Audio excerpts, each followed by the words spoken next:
사도행전 13장 14에서 23절입니다. 저희는 버가로부터 지나 비시디아 안디옥에 이르러 안식일에 회당에 들어가 앉으니라. 율법과 선지자의 글을 읽은 후에 회당장들이 사람을 보내어 물어 가로되, 형제들아, 만일 백성을 권할 말이 있거든 말하라 하니, 바울이 일어나 손짓하며 말하되, 이스라엘 사람들과 및 하나님을 경외하는 사람들아, 들으라. 이 이스라엘 백성의 하나님이 우리 조상들을 택하시고 애굽 땅에서 나그네 된 그 백성을 높여 큰 권능으로 인도하여 내사 광야에서 약 40년간 저희 소행을 참으시고 가나안 땅 7족속을 멸하사 그 땅을 기업으로 주시고 약 450년간 그 후에 선지자 사무엘 때까지 사사를 주셨더니, 그 후에 저희가 왕을 구하거늘 하나님이 베냐민 지파 사람 기스의 아들 사울을 40년간 주셨다가 패하시고 다윗을 왕으로 세우시고 증거하여 가라사대, 내가 이새의 아들 다윗을 만나니 내 마음에 합한 사람이라 내 뜻을 다 이루게 하리라 하시더니, 하나님이 약속하신 대로 이 사람의 씨에서 이스라엘을 위하여 구주를 세우셨으니 곧 예수라. 사도 바울입니다. 그는 이방의 사도로 부르심을 받았다고 말씀을 하고 있습니다. 우리는 사도 바울이 기록한 성경을 많이 보고 있습니다. 물론 다른 사도들이나 선지자들이 기록한 성경을 제가 절대로 무시를 하는 것이 아닙니다. 그러나 우리 이방인들에게는 사도 바울이 기록한 성경이 예수 그리스도를 믿는 데 있어서 가장 중요한 말씀이 된다는 것을 의심할 필요가 없다고 믿고 있습니다. 사도들입니다. 그리고 선지자들입니다. 그들 중에 어느 누구 하나라도 소홀히 생각을 할 수 없다는 것을 잘 알고 있습니다. 그러나 그 중에서도 사도 바울은 그의 말씀과 같이 우리 이방인들에게 복음을 전하면서 살았다는 것을 잘 가르쳐 주고 있습니다. 성도입니다. 이 시대를 살아가고 있는 우리는 사도들에게 인간적으로 감사한 마음을 가져야 한다고 저는 믿고 있습니다. 물론 하나님께서 이루시고자 하는 구속의 일이지만, 그렇더라도 그들이 이방의 복음을 전할 때는 가장 어려웠던 시대라는 것을 잘 알고 있습니다. 그리고 이방의 복음을 전했던 많은 사람들이 세상에 의해서 그리고 종교에 의해서 죽임을 당하던 때였습니다. 율법의 행위입니다. 먼저 깨달아야 하는 것은 성경에 기록이 되어 있는 율법은 우리에게 지키라고 하나님께서 모세를 통해서 반포를 하신 것이 아니라 예수 그리스도께서 이 세상에 오셔서 이루시는 것을 그림자로 말씀을 하고 있지만, 이스라엘이 오해를 해서 자기들이 먼저 지켜 행하겠다고 하면서 하나님과 언약을 했습니다. 율법의 행위입니다. 성경의 정의가 무엇입니까? 율법으로는 의롭다 하심을 얻을 육체가 없다고 말씀을 하고 있습니다. 사도 바울은 갈라디아서에서 율법 안에서 의롭다 함을 얻으려 하는 너희는 그리스도에게서 끊어지고 은혜에서 떨어진 자라고 말씀을 하고 있습니다. 성경에서 문자적으로도 이렇게 말씀을 하고 있지만, 본성이 그런 인생들은 성경을 보면서 율법을 지켜 행하고 있습니다. 성경을 보시기 바랍니다. 누가 율법을 지켜서 구원을 받았다고 말씀을 하고 있습니까? 이 세상에서 제일 의롭게 산 사람이라고 할 수 있는 욥도, 자기가 하나님의 공평한 저울에 달려보겠다고 할 정도로 산 욥도, 하나님의 사랑을 깨닫고 낮아 자기 입을 가리고 더 이상 말하지 않겠다고 하고 있습니다. 그런데 인생들입니다. 성경을 보면 하나님을 믿는다고 하면서 율법을 지키고 있습니다. 그 율법을 지키는 행위를 구약에서는 바알로 비유로 하고 있고 신약에서는 부자로 비유로 해서 말씀을 하고 있지만, 그런 말씀들을 보면서도 역시 문자 그대로 보고 있습니다. 율법을 지키는 행위입니다. 그것은 예수 그리스도를 믿지 않겠다는 의사 표현이라는 것을 알고 있어야 합니다. 그렇지 않습니까? 성경은 예수 그리스도를 믿어 의롭다 하심을 얻는다는 것을 말씀을 하고 있는데, 율법을 지킨다는 것은 스스로가 의롭다 하심을 받겠다고 하는 것이 되고, 그것은 예수 그리스도의 은혜를 거절을 하겠다는 의사 표현이라는 것을 깨달아야 합니다. 사도 바울이 말씀을 하고 있지 않습니까? 갈라디아서에서 복음과 다른 복음에 대해서 말씀을 하고 있습니다.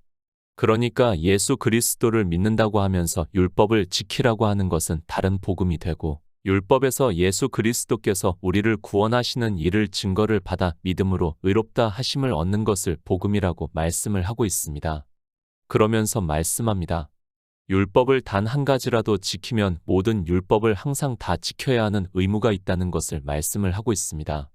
그러니까 내 의를 다 버리고 오직 예수 그리스도의 의로 의롭다 하심을 얻으라고 말씀을 하고 있고, 그것을 사도 바울은 우리 주 예수 그리스도의 은혜를 너희가 알거니와 부유하신 자로서 너희를 위하여 가난하게 되심은 그의 가난함을 인하여 너희로 부욕해 하려 하심이라고 말씀을 하고 있습니다. 사도들입니다. 이방에 어떻게 복음을 전했습니까? 그들이 육체의 생명이 죽는 것까지도 아까워하지 않으면서 복음을 전했습니다. 그런데 이방인들은 사도들이 살아있는 상태에서 벌써 교회 안에 다른 복음이 들어와 율법의 행위를 하고 있다는 것을 말씀을 하고 있습니다. 복음을 말씀합니다. 그러면 꼭 반대를 하는 사람들이 있습니다. 율법을 안 지키면 아무렇게나 살아도 되느냐고 말을 하고 있습니다. 제가 언제 아무렇게나 살아도 된다고 말씀을 했습니까? 다만 성경에 기록이 되어 있는 율법의 행위로는 어느 누구도 의롭다 하심을 얻을 수 없다는 것을 말씀을 하고 있고, 오직 예수 그리스도를 믿음으로 구원을 받는다는 것을 말씀을 하고 있지만 자기들이 꽤나 율법을 잘 지키는 것과 같이 주장을 하는 사람들이 많습니다. 사도행전 13장 14절입니다. 저희는 버가로부터 지나 비시디아 안디옥에 이르러 안식일에 회당에 들어가 앉으니라. 사도 바울입니다. 안디옥에 이르러 안식일에 회당에 들어가 앉았다고 말씀을 하고 있습니다. 이런 말씀을 보고 사도 바울도 안식일을 지키지 않았냐고 하지 마시기 바랍니다. 당시 이방에 흩어져 있는 유대인들에게 복음을 전하려면 안식일에 그들이 모이니까 그날에 전했다는 것을 알고 있어야 합니다. 이방입니다. 사도 바울이 복음을 전하려면 먼저 이방인 중에 흩어져 살아가고 있는 유대인의 회당에 들어가서 전하는 것이 가장 쉬웠다는 것을 알고 있어야 합니다. 이 세상 사람들은 성경을 전혀 보고 있지도 않고 하나님도 믿지 않고 있는데 그들에게 복음을 전한다는 것은 사실 쉽지가 않았고, 그래서 유대인의 회당에서 먼저 복음을 전했고 그 중에서는 이방인들도 있었다는 것을 알고 성경을 보아야 합니다. 성경을 봅니다. 억지를 부리지 마시기 바랍니다. 당시 시대적인 상황을 생각을 하면 쉽게 알 수 있는 말씀입니다. 사도 바울이 안식일을 지키는 것이 아니라 안식일에 유대인들이 모여서 예배를 한다고 하니까 그날에 사람들이 모여있는 가운데서 복음을 전하는 것이 쉬웠고 실제 그렇게 했다는 것을 말씀을 하고 있습니다. 안식일입니까? 그렇다고 해서 이 시대 주의를 지키는 것을 정당화하지 마시기 바랍니다. 사도 바울은 분명히 복음을 전했고 그리고 안식일이라는 날을 지키기 위해서 회당에 들어간 것이 아니라 먼저 이방에 흩어져 있는 유대인들에게 복음을 전하고 그 회당에 이방인들이 하나님을 믿는다고 하면서 있는 사람들에게도 같이 복음을 전할 수 있었다는 것을 알고 성경을 보아야 합니다. 사도행전 13장 15절입니다. 율법과 선지자의 글을 읽은 후에 회당장들이 사람을 보내어 물어 가로되 형제들아 만일 백성을 권할 말이 있거든 말하라 하니. 이방입니다. 사실 예루살렘 성전에 온다는 것이 쉽지 않았습니다. 그리고 이미 700여 년 전부터 이스라엘은 이방의 포로가 되어 흩어지게 되었다는 것을 우리가 성경에서 이미 충분히 알고 있습니다. 아수르에 의해서 북이스라엘이 먼저 포로가 되어 끌려갔고 바벨론에 의해서 남유다가 끌려가서 돌아오지 못한 사람들이 많이 있었습니다. 하나님을 믿습니다. 그들은 늘 예루살렘 성전을 동경하면서 살았고 그래서 이방에 가서도 회당을 먼저 짓는 일을 했고 그 회당을 중심으로 해서 유대인들이 모여 성경을 보고 공부를 했던 것으로 알려지고 있습니다. 지금 회당장이라고 하는 직분도 역시 그렇게 회당에서 가르치거나 또는 성경을 읽어주는 사람들을 말씀을 하고 있습니다. 성경입니다. 그들에게 성경이 어떤가를 우리는 잘 알고 있어야 합니다. 하나님의 말씀이고 율법에서도 성경을 늘 읽으라고 말씀을 하고 있습니다. 그래서 지금까지도 그들은 회당을 중심으로 해서 성경을 가르치는 사람이 있고 그리고 당시에는 성경을 누구나 다 가질 수 없었기 때문에 회당에 가면 성경을 읽어주는 사람이 있었고 유대인들은 하나님의 말씀을 듣는 것으로 생각을 했습니다. 요한복음 1장 45절입니다. 빌립이 나다나엘을 찾아 이르되 모세가 율법에 기록하였고 여러 선지자가 기록한 그 일을 우리가 만났으니 요셉의 아들 나사렛 예수니라. 안디옥에 있는 유대인의 회당입니다. 그들은 안식에 모여 성경을 읽고 가르치고 하는 예배를 했다는 것을 우리가 알 수 있는 말씀입니다. 정확하지는 않지만 아마도 고국에 대한 소식을 그들은 늘 들어왔을 것이라고 생각을 하고 있습니다. 또 이방에 있다고 하지만 명절이 되면 가능한 예루살렘으로 갔던 사람들이 있었습니다. 사도행전 2장입니다. 오순절이 이름의 성령을 받은 사람들이 복음을 전했다는 것을 말씀을 하고 있습니다. 그때 여러 지방에서 사는 사람들이 명절을 지키려고 왔었고, 그때 사도들이 전하는 복음을 들었다는 것을 알 수 있습니다. 그때 그들이 여러 가지 방언으로 말씀을 전하는 듣고 놀랐다는 말씀을 하고 있습니다. 예수 그리스도입니다. 아마도 그 소문을 들어서 알고 있었다고 생각을 하고 있습니다. 그리고 예루살렘에서 무슨 일이 있었는지를 알고 있고, 그래서 지금 안디옥에 있는 회당에서 유대인들이 율법과 선지자의 글을 읽은 후에 사도 바울과 같이 온 사람들에게 묻고 있다는 말씀을 하고 있습니다. 이 당시입니다. 이방에 처음으로 복음이 전파가 되던 시기입니다. 그래서 아직까지는 신약 성경이 기록이 되지 않았을 것으로 생각을 하고 있습니다. 당연히 유대인들이기 때문에 구약 성경을 보았고, 그래서 율법과 여러 선지자의 글을 읽은 후에 사도 바울과 같이 온 사람들에게 이 말씀에 대해서 권면할 말씀이 있으면 해달라고 요청을 하고 있습니다. 율법과 선지자의 글입니다. 사도 요한이 요한복음에서 빌립과 나다나엘에 대해서 말씀을 하고 있습니다.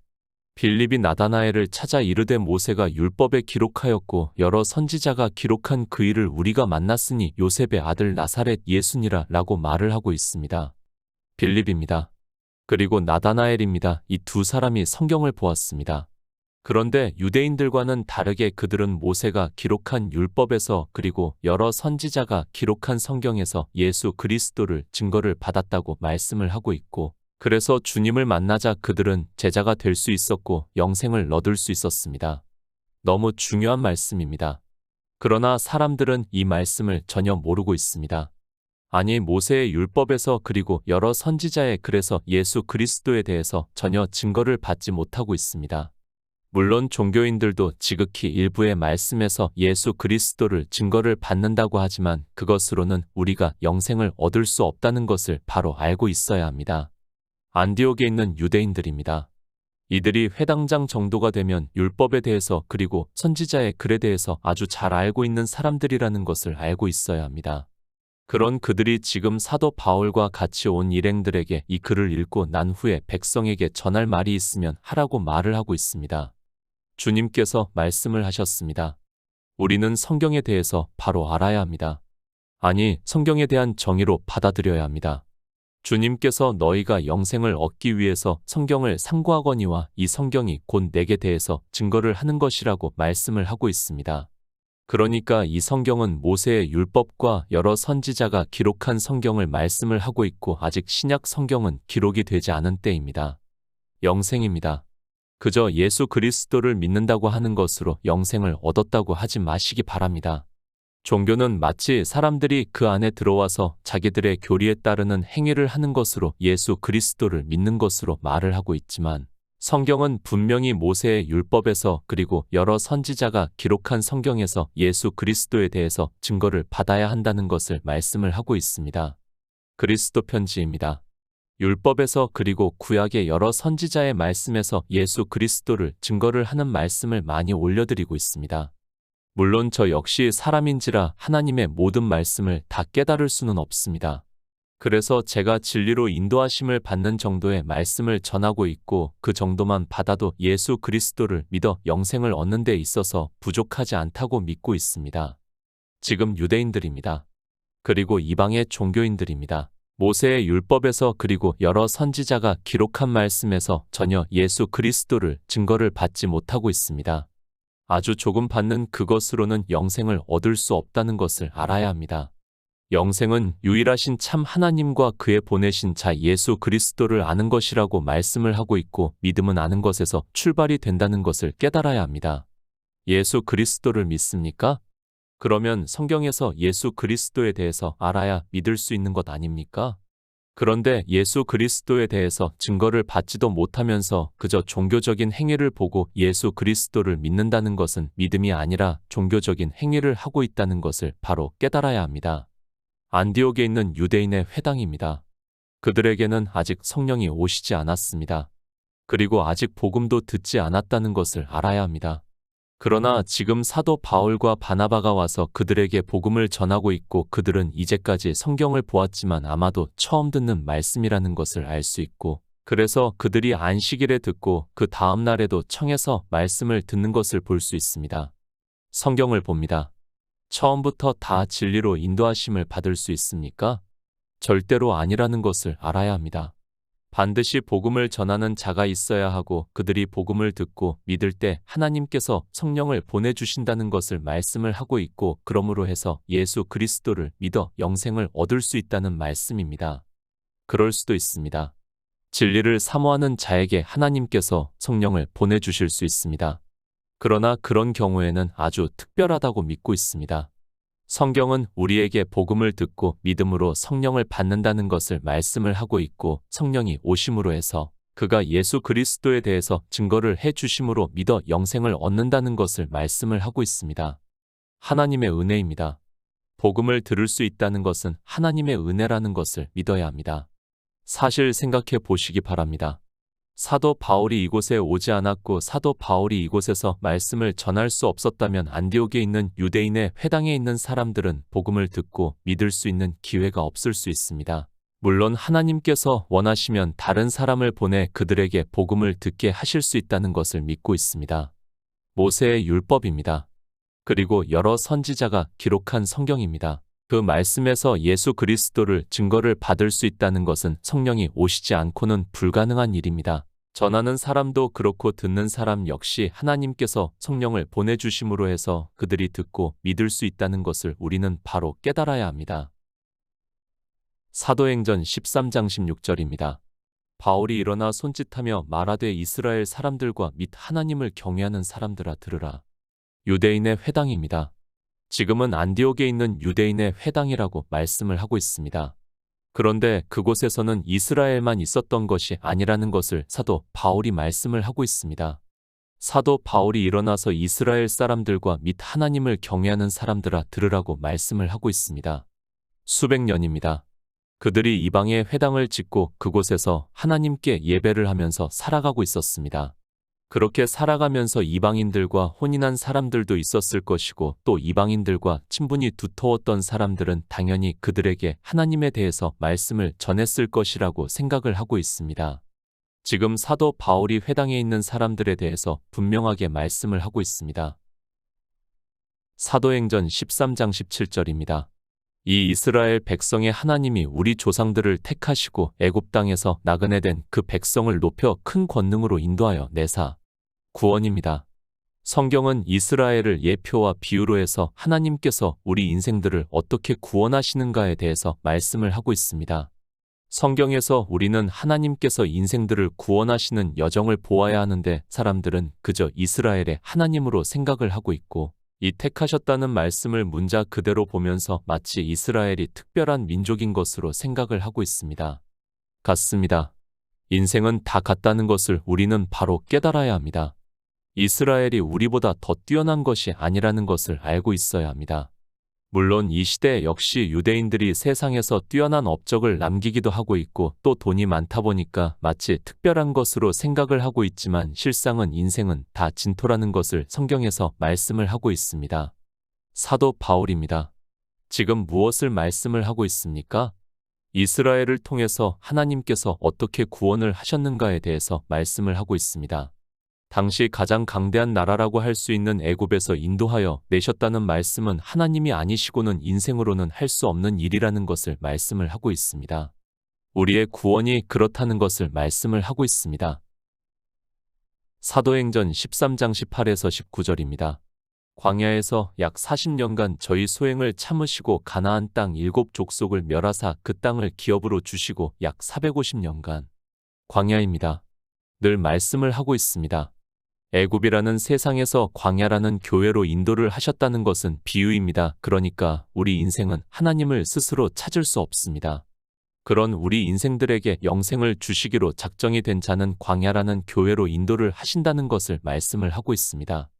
교회입니다. 우리는 이 교회를 바로 깨달아야 합니다. 그리고 우리 인생들이 교회 안에서 어떻게 하는가를 이스라엘을 예표와 비유로 해서 이미 충분히 보여주셨습니다. 우리가 이스라엘의 출애굽을 잘 알고 있고 그들이 광야에서 어떻게 되었는가도 잘 알고 있습니다. 광야 40년입니다. 그러니까 청년의 때 20살 이후부터의 40년을 생각을 하면 됩니다. 가장 사람이 이성적 지식으로 활발할 때를 말씀을 하고 있고, 그때 하나님을 믿는다고 하는 인생들이 어떻게 한다는 것을 지금 사도 바울도 말씀을 하고 있습니다. 우리 인생은 하나님을 믿는다고 하지만 믿지 않았다는 것을, 그래서 그들이 광야에서 죽었다는 것을 성경에서 말씀을 하고 있습니다. 인생들의 소행입니다. 이스라엘이 하나님을 믿었습니까? 히브리서 3장에서 그들이 믿지 아니함으로 들어가지 못했다고 말씀을 하고 있습니다. 그들이 왜 들어가지 못했는가에 대해서는 고린도전서 10장에서 어떻게 하나님을 믿지 않았는가에 대해서 우리에게 경계로 삼기 위해서 말씀을 하고 있습니다. 예수 그리스도를 믿습니까? 그 믿는다고 하는 사람들의 소행에 대해서는 이미 이스라엘을 통해서 애표로 보여주시고 있는 말씀입니다. 그런데도 이방의 종교인들은 자기들이 예수 그리스도를 잘 믿고 있다고 말을 하고 있습니다. 이스라엘이 하나님을 안 믿어 가나안에 들어가지 못했다는 것은 이방의 종교인들이 예수 그리스도를 안 믿고 영생을 얻지 못한다는 것을 가르쳐 주고 있는 말씀입니다. 하나님입니다. 그런 인생들의 소행을 참으셨다는 것을 말씀을 하고 있습니다. 예수 그리스도께서 이 세상에 오신 것도 바로 그 말씀입니다. 만약에 우리 인생들의 소행대로 하셨다면 예수 그리스도께서는 절대로 이 세상에 오시지 않았다는 것을 깨닫고 있어야 합니다. 기업을 주셨습니다. 이스라엘이 하나님을 잘 믿어서 주셨습니까? 그것이 아니라 그들은 안 믿어서 멸망을 시켜야 하지만 하나님께서 참으심으로 해서 주셨다는 말씀이고, 그것은 예수 그리스도께서 이 세상에 오셔서 우리 인생들을 구원하시는 구속의 일을 이루셨다는 말씀을 하고 있습니다. 사도행전 13장 20에서 21절입니다. 그 후에 선지자 사무엘 때까지 사사를 주셨더니 그 후에 저희가 왕을 구하거늘 하나님이 베냐민 지파 사람 기스의 아들 사울을 40년간 주셨다가 패하시고, 이스라엘입니다. 우리는 그들에 대해서 바로 깨달아야 합니다. 성경을 보는 사람들이 오해를 많이 하고 있습니다. 이스라엘이 마치 특별한 것으로 생각을 하고 있고, 지금 이 시대 종교인들이 마치 이스라엘을 형제와 같이 생각을 하는데, 그것은 영의 일을 전혀 깨닫지를 못하는 사람들의 생각입니다.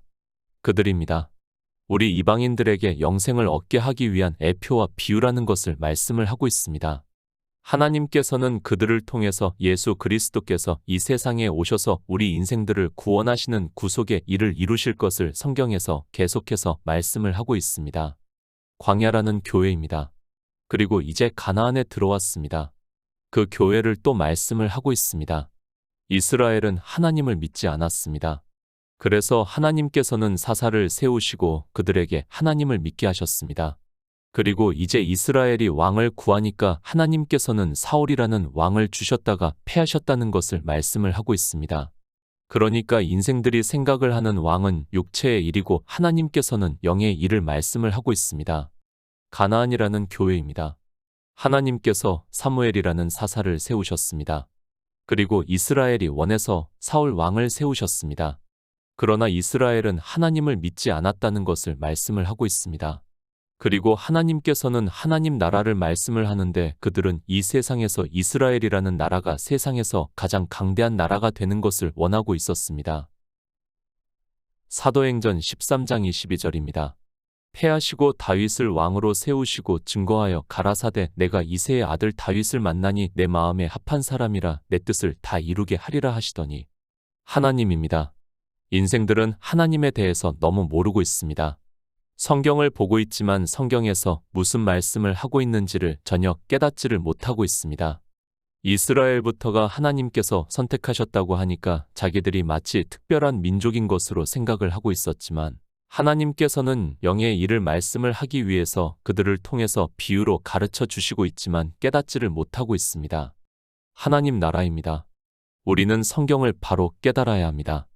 하나님께서는 우리 인생들에게는 전혀 관심이 없다는 것을 알고 있어야 합니다. 만약에 그렇다면 이스라엘의 왕인 사울을 패하시기보다는 그를 잘 인도하셔서 이스라엘을 잘 치료하게 하시고 세상에서 가장 강대한 나라가 되게 하셨을 것입니다. 패하셨습니다. 왜 패하셨습니까? 사울은 예수 그리스도를 예표할 수 있는 왕이 아니기 때문에 패하셨다는 것을 알고 있어야 합니다. 그 왕은 이스라엘이 원해서 세운 왕입니다. 그러나 하나님께서는 하나님 나라를 이루시는 것을 원하시고 계시고 있고, 그것은 사울을 통해서 나타낼 수 있는 것이 아니라 다윗을 통해서 나타낼 수 있다는 것을 말씀을 하고 있습니다. 다윗입니다. 내 마음이 합한 사람이라고 말씀을 하고 있습니다. 그 말씀은 다윗을 통해서 예수 그리스도를 나타내시겠다는 것을 말씀을 하고 있습니다. 그래서 시편에서도 내가 내 종 다윗을 찾아 거룩한 기름을 부었도다 라고 말씀을 하고 있고, 그 말씀은 하나님 나라를 이루시는 일을 다윗의 위를 이을 왕이 오셔서 이루신다는 것을 말씀을 하고 있습니다. 요한복음 6장 40절입니다. 내 아버지의 뜻은 아들을 보고 믿는 자마다 영생을 얻는 이것이니 마지막 날의 일을 다시 살리리라 하시니라. 다윗입니다. 예수 그리스도를 예표하는 왕이라는 것을 말씀을 하고 있습니다. 하나님께서는 다윗을 통해서 이스라엘을 가장 강대한 나라로 세우셨습니다. 그것은 이스라엘의 육의 일이고 영으로는 예수 그리스도께서 다윗의 위를 이어서 이 세상에 오셔서 하나님 나라를 이루신다는 것을 말씀을 하고 있습니다. 예수 그리스도입니다. 내 아버지의 뜻은 아들을 보고 믿는 자마다 영생을 얻는 이것이니 마지막 날의 일을 다시 살리리라 하시니라 라고 말씀을 하고 있습니다. 하나님께서는 이 세상 일을 말씀을 하는 것이 아니라 하나님 나라를 이루시는 것을 말씀을 하고 있습니다. 아들을 보고 믿습니다. 그 말씀은 예수 그리스도께서 이 세상에 오셔서 우리를 구원하시는 모든 구속의 일을 이루셨다는 것을 말씀을 하고 있습니다. 그 일을 모세의 율법에서 그리고 여러 선지자가 기록한 성경에서 보고 믿음으로 영생을 얻을 수 있다는 말씀을 하고 있습니다. 하나님의 뜻입니다. 우리는 바로 알아야 합니다. 성경은 하나님 나라를 이루시는 것을 말씀을 하고 있습니다. 그래서 요한계시록을 보아도 마지막 때에는 처음 하늘과 땅이 없어지고 새 하늘과 새 땅이 하나님께로부터 내려온다고 사도 요한이 환상을 보고 말씀을 하고 있습니다. 영생입니다. 하나님의 뜻은 우리가 영생을 얻는 그것입니다. 성경에서 예수 그리스도께서 우리를 구원하시는 모든 구속의 일을 증거를 받아 듣고 믿음으로 해서 영생을 얻는다는 것을 말씀을 하고 있습니다. 사도 바울은 모든 성경이 이렇게 예수 그리스도에 대해서 증거를 하고 있다는 것을 말씀을 하고 있고 믿어 영생을 얻는 것에 대해서 말씀을 하고 있습니다. 마지막 날입니다. 주님께서 다시 오시는 날이라고 말씀을 하고 있습니다. 성경은 분명히 마지막 날에 대해서 말씀을 하고 있습니다. 그리고 그 마지막 날에 예수 그리스도를 믿어 태초에 있는 생명을 얻은 성도만이, 그러니까 거듭난 생명이 있는 성도만이 그 생명으로 산다는 것을 말씀을 하고 있습니다. 복음입니다. 사도 바울은 우리 이방의 복음을 전파를 했습니다. 그는 오직 예수 그리스도에 대해서 증거를 했다는 것을 사도행전에서도 말씀을 하고 있습니다. 사도행전 13장을 보아서도 잘 알겠지만 사도 바울은 모세의 율법과 그리고 여러 선지자가 기록한 성경을 인용을 하면서 예수 그리스도에 대해서 증거를 하고 있고, 안디옥에 있는 하나님께서 영생을 주시기로 작정된 자는 다 믿었다고 말씀을 하고 있습니다. 사도행전 13장 23절입니다. 하나님이 약속하신 대로 이 사람의 씨에서 이스라엘을 위하여 구주를 세우셨으니 곧 예수라. 다윗과 같은 왕입니다. 이스라엘은 이방에 의해서 침략을 받았고 나라가 망하고 말았습니다. 그러나 그들은 늘 성경에 예언이 되어 있는 대로 다윗과 같은 왕을 기다리고 있었다는 것을 말씀을 하고 있습니다. 그 왕은 육체의 일이 아니라 영의 일이라는 것을 사도 바울이 말씀을 하고 있습니다. 구주입니다. 그 이름을 예수라 하라. 이는 자기 백성을 저희 죄에서 구원할 자라고 말씀을 하고 있습니다. 다윗과 같은 왕으로 오신 예수 그리스도는 육체의 이스라엘을 구원을 하는 것을 말씀을 하는 것이 아니라 영의 이스라엘을 말씀을 하고 있다는 것을 사도 바울이 말씀을 하고 있습니다. 구주입니다. 우리 인생은 한 번 죽으면 썩어 없어진다는 것을 말씀을 하고 있습니다. 그런 우리에게 태초에 있는 생명을 얻게 하심으로 해서 우리가 영생을 얻는다는 것을 말씀을 하고 있고, 우리 영적인 이스라엘을 위하여 구주를 세우셨다고 하면서 예수 그리스도를 믿어 영생을 얻으라고 말씀을 하고 있습니다.